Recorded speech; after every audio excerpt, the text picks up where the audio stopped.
Greetings, I am Lies, and I use she, her. And I am Scandal, and I use they, them. And let's play a game together! Yeah, we are doing it. We are going to. So we had that question in the last one going, so, did Nadia just get dressed in front of us and we somehow missed that in the premium scene? Is that part of it? Because that would be fascinating. That would be amazing. Nadia leads me down past the veranda onto the palace grounds, towards a large structure settled a short walk away.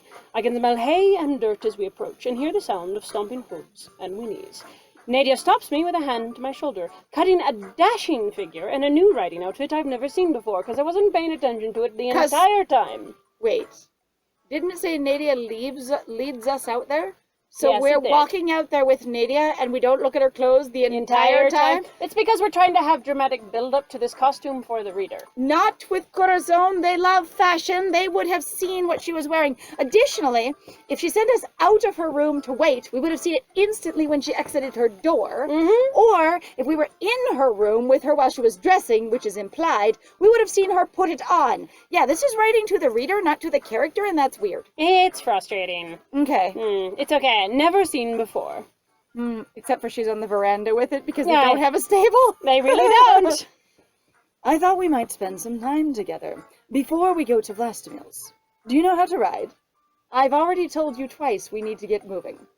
Why are we spending time? We really are. Like, we can only investigate one person per day, period, no matter what.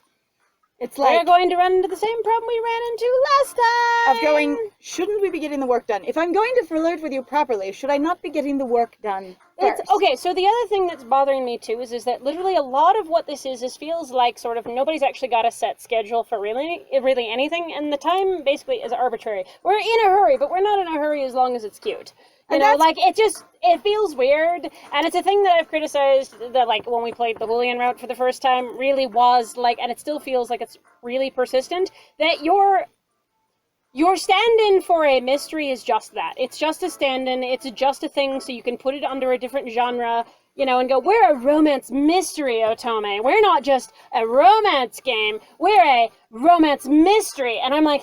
And the experience for me is basically divided attentions. And it was the same, and I felt the same way about it in Julian's route, of going, am I supposed to be paying attention to this ever-pressing, ever-reminded time frame? Because the authors are telling us over and over again, here's this thing you should pay attention to, there's this pressing time frame. This is a thing Nadia cares about, this is an important thing that's happening. I have a deadline and a schedule. The ball is imminently coming up at this scheduled time. We need to be done before then, but we're just, like, the idea that she's like, I don't know anything, and I don't have my memories, and I'm very, like, basically a little bit lost, even as I still have authority.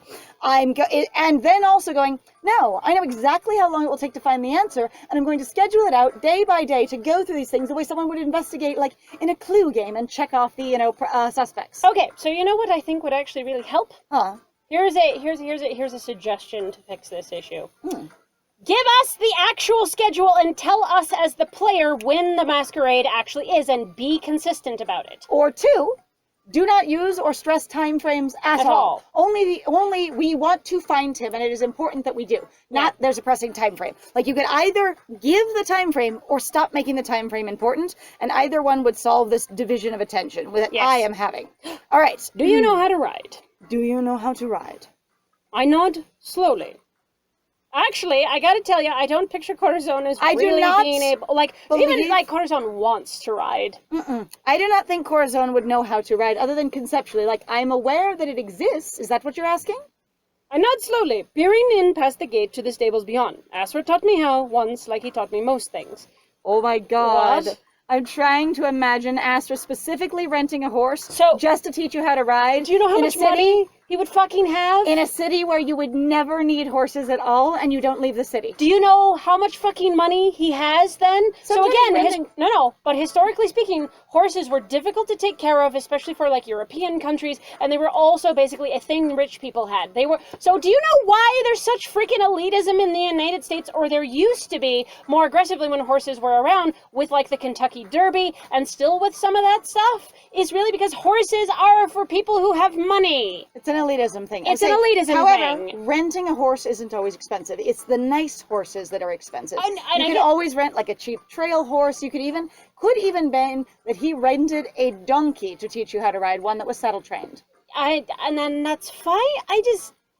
And the thing is, but it sounds strange to me that he would specifically, for one day, acquire a horse to teach you how to ride it, and then be done. Again, like, the skill, I appreciate the implication and the backstory of Astra taught you many things and worked very hard.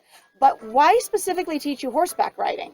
Unless it's something like, maybe it happened opportunistically. Maybe in your impoverished, like, plague-ridden, basically poorly led and leader-deprived world of Vesuvia, where you have floods and basically economic crisis, there was an experience where someone came through as a traveling, basically, horse group kind of thing, not knowing the situation of Vesuvia, and then going, shit, man, I'm going to rent these out cheap as fuck or no one is going to buy them. And he went, an opportunity.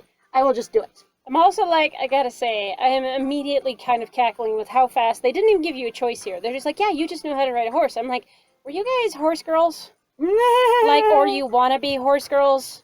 Like, I have to ask about the writers' inclinations here, because there's usually that thing I see, usually people go, yes, and you should be able to ride, and it's the deeply romantic, it's the thing that you do! And you know what? Not everyone can ride. And in fact, No. some people are terrified of riding, some people are very disinterested in riding, and some people really just cannot do it. Even if they're relatively healthy, they're just like, sitting in the saddle is uncomfortable, I don't like it, or I don't balance well, or whatever. And yeah, the idea, I think the idea here is that the apprentice they're writing is supposed to be an experience of, I'm a little tentative, but I assume I can do it because the Countess is asking me. Right, peering at the past. Right, he taught me most things. My, you are full of surprises, aren't you? If you had said no, I don't know what I would do with this lovely outfit. Then I shall let you choose your mount. Come. Right here. No, that would be mine. Oh, right. Nadia lets me into the stables, nodding slightly at the stable hand, who straightens at our approach and turns to me. I will let you choose. One of these three, I think. You should choose from them. That's hilarious. I will let you choose, but only from these three. Do we get to choose? Is this like the Julian Will we wig? actually be able to choose? I think. Right. There are 3 horses already saddled. What? Because she sent a message ahead to the stables, because this was her plan the whole time. I want to stay in bed before we have to go interview this person. And when you're like, no, get out of bed, she's like, God, I don't want to do it anyway. Let's just go riding. Sliding immediately goes and gets a servant. Pasha, I need you to bring these 3 horses so that she looks fabulously set up. Pasha! Like she's that dramatic. Go get my 3 favorites saddled. You know? Yeah. Basically. And it wouldn't even be these 3 specifics. It's like, get my regulars, you know? Like you would know. I'm also like, I hope. So, you have to forgive me. I actually owned horses for a while, and I actually learned how to ride horses for several years. And I find this to be really frustrating. So one of the things that they talk about is, like, if you're going to saddle all of your horses, particularly if they're intelligent, or even if they're just an animal and they really like to go do things and they know what routines are, if you don't ride all 3 of them or have them actively go through their paces and have people, what I'm saying is you better actually have all these animals worked out. Instead of just going, here's the cock tease, let me put on the saddle, and then take it off, and then wonder why the horse gets pissy and gets upset because you just ruined basically its day because it went, oh, I have expectations. It's going to be very much like going to your dog. Do you want to go on a walk? Do you want to go on a walk? Do you want to go on a walk? Putting on the leash and the collar, and then going, oh, you didn't get chosen for a walk, and taking it off and walking away with a different dog. Yeah, and then the dog gets distressed. Even dogs who are considered to be less intelligent than other dogs will get distressed. Horses do get distressed, so hopefully someone else will ride the 3rd horse that doesn't get chosen. I hope that, like, the stable hand then goes and takes care of them, going, whatever horse we don't pick, they will go out and this is this horse's exercise day. We are going to, though, actually ride. Yes. So, yeah, so I'm you have to forgive me, but I'm actually kind of annoyed because that feels like poor, horse care. Poor horse handling. This is why I always am tentative about writing anything that I don't know really well, because then I immediately go, shit, do I actually know what that is? I can't just fill it in. It might not be true. Right? Waiting for your choice. A wild-looking Palomino stallion who tosses his gaze and snorts as he feels my gaze. Because I totally looked to see that he was a stallion.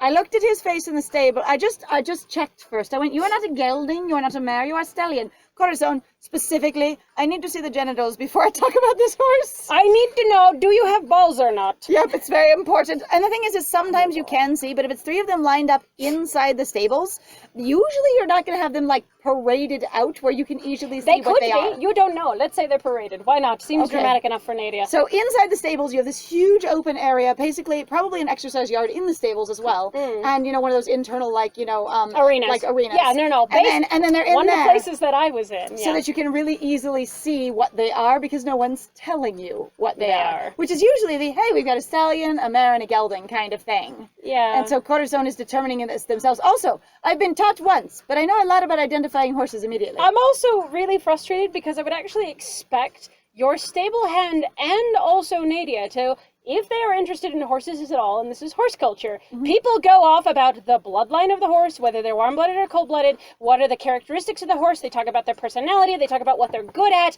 Like, I'm having a time. I haven't ridden horses in a while. I say next. But damn it, this is weird. Next, since I grew up, in a poor area, but that was also extremely rural, I knew some horse girls and some cowboys and horse people and stuff. And the thing is like, you would never offer a wild, acting, sort of like basically a feisty ride to someone who's super inexperienced because that is bad horse manners. One, it's not going to help your horse, and two, it's dangerous for the person on top of them. Usually, the first thing that happens when you want somebody you're offering someone a ride, and this is whether you're going to go on a tour ride, like, hey, these are the trail horses. It's how much experience do you have? This one's really good for people that are inexperienced. Right. And the thing is some people go, no, I'll choose my own. And if you're a customer, they go, okay, and then they do their best because they're a business. But if it's their horses, they're like, no, you are not riding that one. You don't have enough experience. Yeah, no. That's again where I'm like, why does she have horses? Again, I'm going like, all right, do you just have horses because that's what rich people do? I'm like, but rich people spend a shit ton of money and time, in my experience, going, I have people who specifically ride them. They go to events all the time. Like, I'm even just talking about modern day. The people that I knew, travel with them, kind of thing. Like, I actually go from my neighbor's house, to my house to my neighbor's ranch, kind of thing. Yeah, or again, they're going like, my horses, these particular horses aren't here. They're actually out on a particular circuit doing this particular thing, and I'm not there because I have other things that I'm doing. At any rate, we don't know how well cared these horses are, but it's really irresponsible to let someone who's ridden basically once in their 3-year life to just tell you about your horse. Now, she doesn't know how old you are, I assume. So yeah, that's what it sounds like. But going, yes, and then not asking you anything about your experience level, and the stable hand not asking you anything about your experience level, feels irresponsible. Go! Beside him is a stout, kind-looking pony with squat legs who is snuffling around in a bag of apples. Actual pony? Okay, now are you just sort of threatening to hurt the horse? I would say, are we, okay, our apprentice is supposed to be short based on the other indications. So a pony would be okay because we're small? That's fine, but I'm also again, I'm going, you really don't just throw people at ponies. I know the joke is there, and ponies are hardcore, some of them, but they usually have to, 1, be specifically trained for it, and 2, you really don't do it a lot at all. And with some people, you just don't fucking do it. I'll say, additionally, some ponies are a little bit bigger. It depends on the type of pony as well. Is this a Hackney pony? Is this, a Dartmoor pony? Is this what kind of pony is it? But if we're just saying it's a pony, specifically pony, not a horse, and it says squat legs, are we talking about a Shetland? A Shetland who are teeny tiny and are not really suited for riding except for very small children? And why would she call that a horse? And if they all 3 been saddled for Nadia, does Nadia ride this pony sometimes? Oh my god, I love that image. Actually, that sounds that's a really good point. These are also, if they're snuffling around a bag of apples, I understand that for a lot of horses, it's not a great idea to feed them while they have their bit and bridle in. It also depends, yes, on whether or not they have a bit and bridle. The other thing is actually depending on how much they're going to run around. You don't really want to feed them necessarily a ton because you could just make them sick. Because, just like us exercising, you don't want to have a super full tummy? Yeah. All right, Rudy round bag of apples. Finally, an elegant black roan mare with flowers braided into her hair, who eyes me with an air of superiority. Why couldn't you say braided into her mane? Yes. Bitch, please. I'm sorry, I'm having horse people flashbacks. Be accurate. Do you know that I spend so much time? Actually, so I never really aggressively got into it, but it was a part of my training of learning the anatomy and being very specific about your horse's anatomy is important. Their hair is one of the, I think what they maybe it's just also your character doesn't really know, and that's fine, but I'm kind of annoyed because more than that. I think they didn't want to say mane and tail, so they're trying to include all of her hair. Maybe? I think that's what they're trying to do.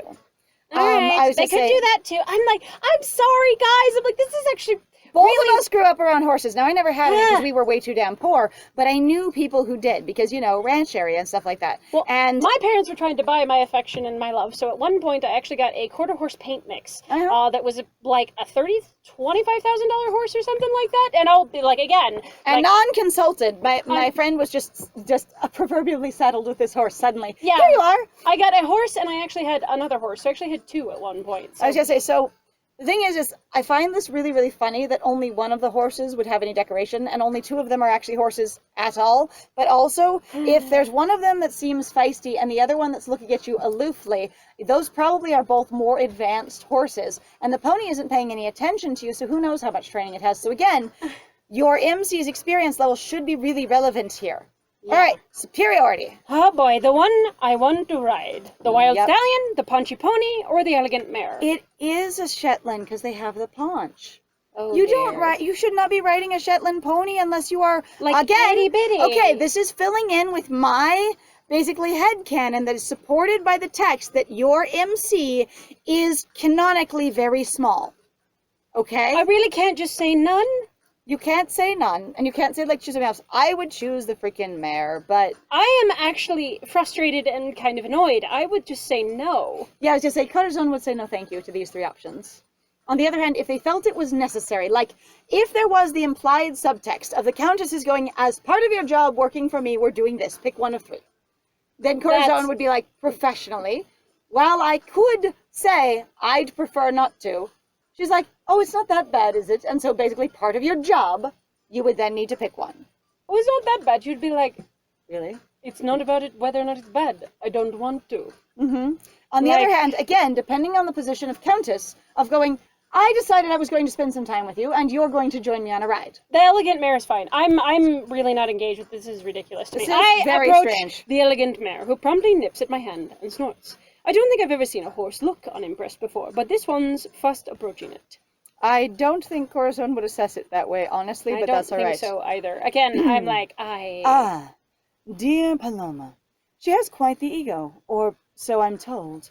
I wouldn't know because I never engage with my own animals, but I do know her name because I own her. I feel like also part of the implication here is actually them going, well, because Nadia just completely dominates literally everything that comes her way. And I gotta tell you, I don't care who you are. If you're actually going to be dominating horses, you're abusing your horse. Like, when I ever ran into anybody who's like, my horses will fucking listen to me because those animals are big, they will break you, or you will have broken them. You don't have any amount of respect for that animal. I say you're not a good working pair if you're dominating things. On the other hand, who knows what Nadia's, like, basically behavior towards horses, her horsemanship abilities are, as well as how much, like, training and riding she's had, and who knows how much she remembers. Like, I assume if has a special riding outfit and has, like, 3 preferred horses or what have you, though imagining her riding the Shetland pony sounds hilarious. It also seems strange. Strange and hilarious in a ridiculous, like, comedic, you know, fantasy kind of way. I was gonna say, there's an experience of going. I mean, we've inserted obviously that they're her 3 favorites, but yeah. There are 3 that I assume she would have asked for because they're saddled up and ready for I know, yeah, and that's the only thing I can think of. So perhaps not favorites, perhaps this was an odd little test of her going, what will you choose if I pick 3 really different things? And she could just be like, told she has quite an ego, basically because, yeah, she doesn't try that with me. Also, again, though, the lack of, like, I'm not going to describe you the personalities of these animals at all, or talk about them, or the stable hand isn't going to supply any information. She's just going to say it only after the fact, and you've already committed, you're not ever allowed to change your mind. It feels very irresponsible, still, just very irresponsible horse handling.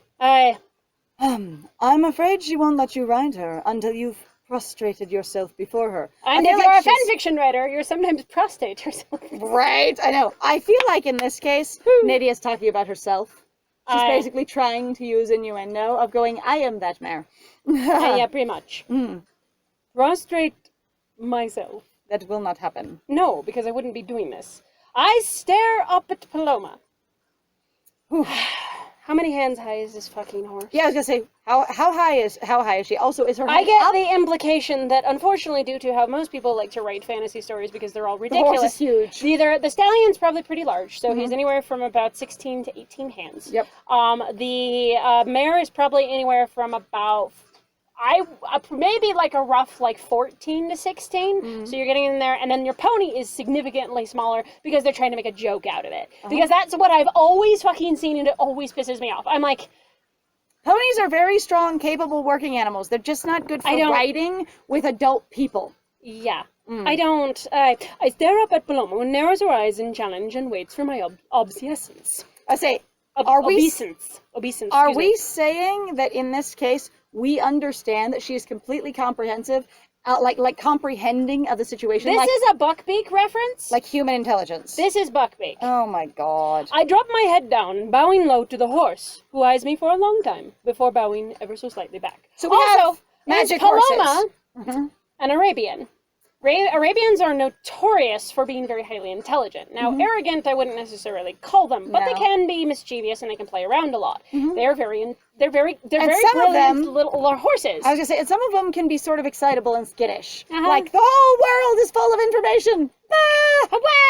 I say, so why? I don't know. Also, are we saying that animals have human intelligence now? Like, in this world, canonically, like, all animals just have, like, similar to human level intelligence, or this is a training thing of going, I've actually had the trainers, basically teach her to do that. Before anyone rides you, this is just a pantomime that makes her look like a person. And it's hilarious to me. And it could be that thing. And at this point, I'm just kind of casually, like, having a laugh at your expense. Pretty much. Okay. I drop my head down, bowing low to the horse, who eyes me for a long time before bowing ever so slightly back.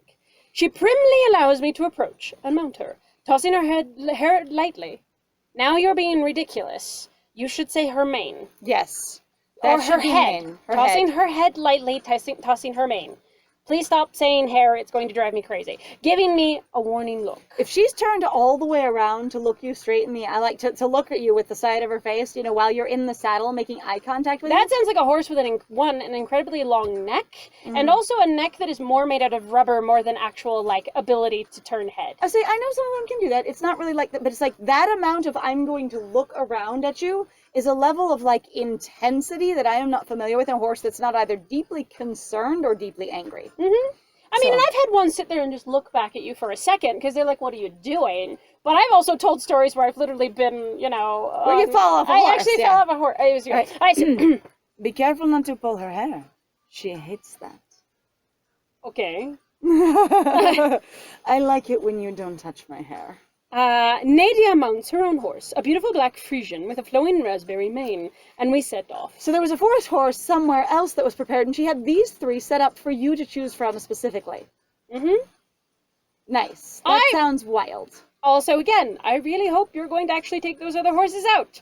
These are the things that I care about as somebody who's actually ridden horses. Additionally, if, again, we're going to be anthropomorphizing them and saying they have a high level of intelligence and are deeply engaged, I suppose we could say that the MC is meant to be essentially extrapolating and humanizing them, and it could just be a horse being a horse, but, if you got a character there, you could assume your character actually knows what they're talking about to some degree, and goes, the horse is actually doing this, rather than it's being exaggerated. Okay, so this is again going, who are you writing for? Are you writing for the character, or are you writing for the audience? And going, alright, so is your character actually supposed to know a crap ton actually more about horses, and the whole sort of, nod slowly. I've ridden once was actually, I've ridden a lot. Also, he taught me once, and I know details about horses. Do we really like horses? A lot of people can't identify horse breeds at all. And also going, what kind of bridle are we actually interacting with? So again, I'm annoyed. What kind of bridle are we interacting with? Is this actually more of a halter than a bridle? Is this actually more like a looped rope sort of around the horse's neck? What the crap are we talking about? Our character's just sort of jumping up on the horse without any instruction on, this is the kind of bridle that you have, this is what you... Sorry, I'm annoyed because Additionally, what kind of saddling experience do you have? It's fine. I'm gonna try to drop it. This is, because this is going nowhere. All right. I'm gonna constantly keep picking Although at this. we have fantasy thing going on here. Unless we're dyeing the horse's, mane, I guess the animals can have the same kind of unnatural hair colors that everyone else does naturally, which I think is kind of amazing. I want to see your horses, okay? And we set off. I kick lightly at Paloma's sides, but she refuses to move, snorting at the air in derision. Nadia watches in amusement as I tug at the reins, trying to convince her to move. We set off without me moving. Yes. How do we do that? So she sets off, but then turns around and watches you? We intend to go off. It does not happen. Okay. Like, I appreciate the pick, because that doesn't make sense. After a moment, an idea hits me. Because no one will actually talk to me or tell me about this horse. Oh, What? beautiful and lovely Paloma. Would you please move so that I, a mere worm, can wonder at your elegance? Because we assume that the horse understands English. Or whatever it is the hell we're speaking. Right, or whatever the language is. We really are going like animals that are basically people, which is not the impression I got from Peppy or the dogs or things like that. Nope. At all, really. I still don't really understand the animals. Like, they're kind of interesting They're to supposed have to be basically around. like Disney princess animals. Yeah, Yes? that's kind of what they feel like. Okay. I guess. I still don't Elegance. know. Paloma gives me a wary side-eye, and then begins moving, quickly catching up to Nadia.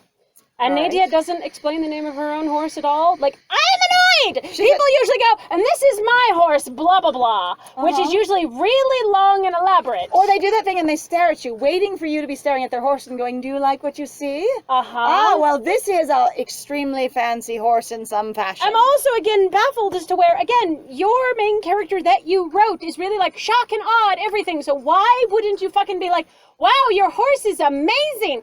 What is their name? It's so That's beautiful. so beautiful. Your character is So bland. we travel And further into the inconstant? vast gardens, Nadia's steed leading the way as we pick through the thick brush. Why Paloma allows this to happen? If you're going to establish that Paloma... Okay, if Paloma is finicky, she should not She want should be to biting. muss herself in the thick brush. She should want to go around. Or, as I've seen with other horses, if they are actually like, I like to be in charge, I like to be in front, which I've run into horses that do that, they will bite. There's a lot of biting of the other horses in front of them. They go, get out of my way, get out of my way, get out of my way. But bite your haunches, move, I mean, move. The steed leading the way could be very far in front. I hope so. Like, we have no idea how far. But it said that they caught up. Like, caught up to Nadia. What does that mean? Are we having... An opinion of caught up could be, we are now moving along with her and she's not getting out of sight. Are we no idea. 2 to 3 horse lengths away? This is again where I'm like, it's important. I'm The sorry. thing that I'm getting to, though, is going, if she's that finicky and she's that particular and she has to have flowers braided into her mane and she has to have people bowing to her, she should have no interest in walking through bushes and having basically the flowers torn out of her tail. Don't get it. It's fine. Pick through thick brush. Riding with you like this reminds me of my youth. My sisters and I would often ride together on the palace grounds. Well, at least we get some history of her level of horsemanship. Okay. Well, they would ride and leave me behind. I was the youngest, always last. Because you can't include your younger sibling. Well, at least, I mean, we know their dynamic anyway. Yeah, it's fine. I had the slowest horse. They would always tease me for it. Why did you have that? I guess, or are you thinking of like, why would your parents not provide you for something if everybody was teasing you, or that was just fine and that's your normal family dynamic? Also, you had no You ability also to seem really engage with bitter. your- That looked like a really bitter face of going like, it wasn't fair. I was forced to be saddled with this horse. tiny, small, slow horse. And I going, wasn't given any education or any understanding. My family wasn't a horse family. We just kind of had horses that we went, look how pretty the horse is. This sounds so... And I was never allowed to engage with what horse I had on my own, because no matter how old I got while I lived there, I was still forced to have the smallest, slowest horse. Or we all stopped riding together once I got older. Yeah. Tease me for it. Oh, Didi, how cute. A baby on a baby. Look at you and your darling little steed. Stay close to us. Don't get lost. She might also just be bitter about when she was 3 or 4 and a full-size horse was not appropriate for her. Right? Well, And that's what she's focusing on. that could be fine, but also I knew people who were fairly young who would ride Who full-size ride a horses. full-size horse and you just pull the stirrups way the hell up and they need help getting on and off. Or they were just doing it bareback. That one too. Like, oh my god. I say, yeah, I know a couple of horse kids who, yeah, like 6, 7, they would just go and climb on the horse. They would go and vault on, basically, and then just ride the horse around bareback. And they had, 1, a good relationship with their horse, and 2, there was also, like, one family that I met that actually had a thing where they taught all of their horses to do a leg up with their front leg, so little kids could climb on their foreleg and get up. Yeah, I've heard about that. Like, I never participated in it myself, but I'm like, And they would just go running outside because, you know, you're poor ranchers, but you have horses because you always have horses. Yeah. And they would just climb up, you know, barefoot and in shorts and get on the horse. It's fine. I'm fine. It's But okay. she is real bitter. In this case, she real bitter, and it sounds like every one of her sisters was a bitch to her. Yeah, Or at pretty- least that's what she perceived. They were always treating me like a child. So did you basically run away then? Hang on. Did you run away then to go off and marry this particular count? Like, that's what you did in order to prove that you were just so much better than the rest of them? This is actually part of your massively insecure.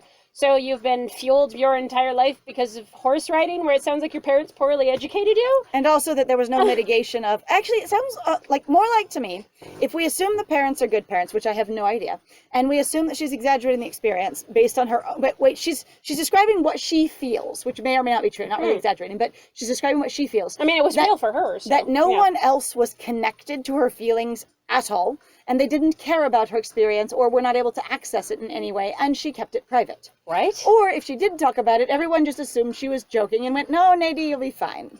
Right? Didi, if you will. Treating me like a child, even when I was 25. Oh, one day I decided I'd had enough. And so, when they were all galloping ahead, I stole away down another path. I remember the feeling of freedom, riding along the emerald fields, totally alone, slow on my tiny horse. Oh, sorry. I stayed out all day and didn't return until it was dawn. My horse was confused. They were furious. Not my parents, only my sisters, because my parents were over there, distant figures that were not engaged. They were not engaged and didn't really care about what our feelings were and what our processes were. They just kind of went, look, we just had, because we've seen quite a few of Nadia's sisters. I'm like, you just sort of endlessly kept having children and then we're not engaged in your kids. Sounds like distant royal, parent stereotype. Question, what I would have here is if this is the experience she had, perceiving all of them to be a group or a unit, and her being the only one as an outcast, because that's what she's saying here. All of them were completely unified in running away from me, teasing me, calling me the baby, babying me. Was it an experience of you had 2, 3, 4, however many kids it is, 5 kids or whatever, and then 7 or 8 or 9 years later, you had Nadia? So they all, whether or not they were real close to each other, they were all so distant from her because of the age gap, even from the last one, that it seemed like, 1, they were all unified because they could all do stuff together, and 2, that she was always being treated like a baby because every one of them was like, oh, new baby kind of thing. Because that is to either that, or she really is an incredibly isolated person and has a very, insular emotional perception of the world, and she's going, they were all together and we're all this way, and doesn't even really see them much as separate people other than a unit of my older sisters. Also, this line is hilarious because I love the implication here. They were furious. They never liked me having independence. If they had their way, they'd lock me up like a doll. So, and this, again, falls in with, you were essentially the last baby, the small one, far away from the ages of the other ones, and they all go, this is a baby for us to take care of and enjoy. And also, to me, so being the youngest child in my own family, that partially sounds like also now Nadia has shoved her parents into the universal they. It's going, my parents would be the ones who would lock me up, not just my siblings. I don't think at this point she's even meant, I don't think her parents are included here, because she hasn't mentioned them at all. It doesn't even sound like she's bitter if mom and dad would never do anything. There's nothing. There's my entire experience was with my sisters only, and this is how they treated me. Are we then now saying actually that all the sisters just simply raised each other, and the parents really were, so ridiculously uninvolved? Or they were raised by courtiers and nursemaids and nannies and, your tutors and teachers, and they knew their parents existed. Their parents were this shining, brilliant force over there, and they had to attend things with them. It was very much like in Deerskin with Lissa Lazar, of going, my parents are very involved in their own things, and I admire and adore them over there. And everything done for me in my entire raising of self is taught by either, again, your handmaidens, your courtiers, your nursemaids. She had one particular nursemaid she really liked, right? So in Deerskin, yes. Yeah, okay. So we're referring to a book, Deerskin, by Robin McKinley, which I like very much. It's a little intense, and it has, you want to look up the themes before you look it up, okay? It is a retelling of an old Perrault story called Donkey Skin. Yes. And it is a dark fairy tale. Oh, absolutely. And at any rate, I really liked it because it was. Hey. And I really enjoyed it as well. All right, but anyway, my friend. We are out of time! So Nadia has had a time with her siblings, and she has perceived them as being basically callous, insensitive, separate, and controlling of her, and that is a large piece of character development, and I kind of love that, even as that sort of paints a bleak picture, if you will, of going my entire life at home. I felt unseen, unconnected, controlled, and dismissed. that is an experience to build your character from. Right? At any rate. It is a time. Well, thank you very much, everybody, though, for joining us. Hey, if you like what we do, please feel free to like, comment, subscribe, and also share our videos if you are having a good time with us. Please also feel free to go check out our Ko-Fi and our Patreon. We have some links in the description down below. And I have been Scandal. And I have been Lies. And it was great playing with you. Bye!